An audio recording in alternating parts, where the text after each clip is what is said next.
Gayang pagdating sa kawikaan ni Yahweh, ang iyong gabay sa araw-araw na karunungan mula sa salita ng Diyos.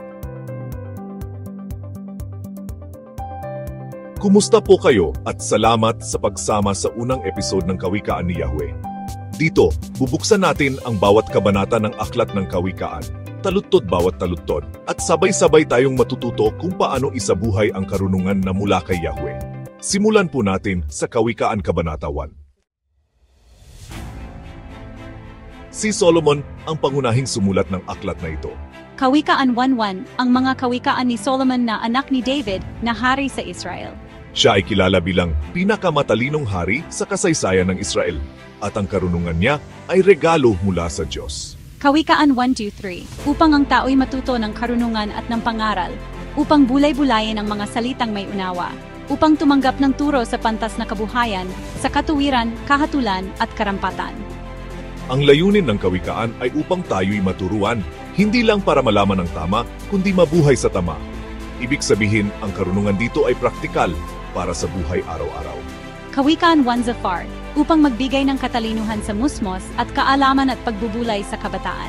Ang karunungan na ng Diyos ay hindi lang para sa matatalino o edukado, kundi para sa lahat, lalo na sa mga kabataan. Ito ang magiging gabay nila habang lumalaki sa mundong puno ng tukso at maling payo.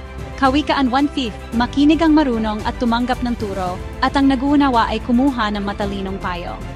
Kahit matalino ka na, may puwang pa rin para tumanggap ng payo. Ang tunay na matalino ay hindi ang laging tama, kundi ang laging handang makinig. Kawikaan 1-7, ang pagkatakot sa Panginoon ay pasimula ng karunungan, ngunit ang mangmang ay humahamak sa karunungan at turo. Ito ang sentro ng buong aklat. Ang pagkatakot sa Diyos ay simula ng karunungan. Hindi takot na may pangamba, kundi takot na may respeto, pagsamba at paggalang. Kapag tinatanggap natin ang Diyos bilang Panginoon ng ating buhay, doon lang nagsisimulang dumaloy ang tunay na karunungan. Kung ikaw ay na-bless sa episode na ito, huwag kalimutang i-like, i-share, at mag-subscribe. Magkita tayo sa susunod na video.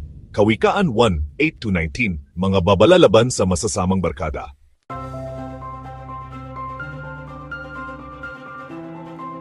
Ngayong araw itanong natin, saan ko kinukuha ang payo sa buhay? Sa mundo ba o sa salita ng Diyos? Marunong ba akong makinig at tumanggap ng turo? Nagsisimula ba ako ng bawat desisyon sa takot sa Diyos?